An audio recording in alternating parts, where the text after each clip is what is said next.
एक दिन एक छोटी शेरनी की माँ उसे मांद में छोड़कर उसके लिए खाना लाने गई। खाना ढूंढने में उसे जरा देर हो गई। छोटी शेरनी को अपनी माँ की चिंता हुई और वो उसे ढूंढने मांद के बाहर चली गई। अंधेरे में शेरनी की बच्ची रास्ता भटक गई और भेड़ों के बाड़े में जा पहुंची। वहां बहुत सारी भेड़ें रहती थीं। शेरनी अब भेड़ों के साथ ही रहने लगी। वो भेड़ों की तरह ही बर्ताव करने लगी। वो ना तो शेरनी की तरह दहाड़ती, ना तेज दौड़ती और ना ही ऊंची छलांग लगाती। भेड़ों के बीच रहकर वो खुद को एक भेड़ ही समझने लगी थी। एक बार वो दूसरी भेड़ों के साथ घास चरने गई।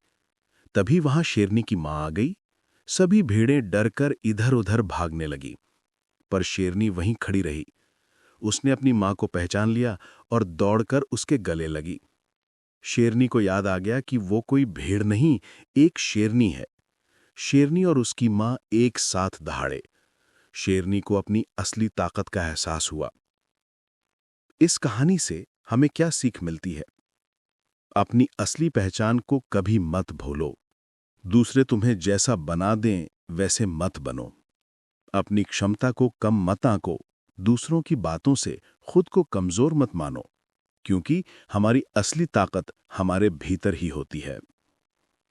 अपने माहौल और संगति का चुनाव समझदारी से करो। गलत लोगों की संगत, नकारात्मक माहौल, डर फैलाने वाले लोग हमें हमारी ताकत से दूर कर देते हैं।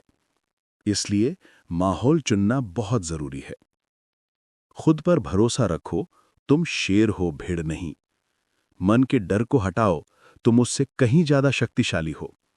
बहुत बार हम भी माहौल, समाज, दूसरों की राय से डरकर खुद को छोटा समझ लेते हैं, लेकिन असल में डर सिर्फ हमारे मन में होता है, हकीकत में नहीं।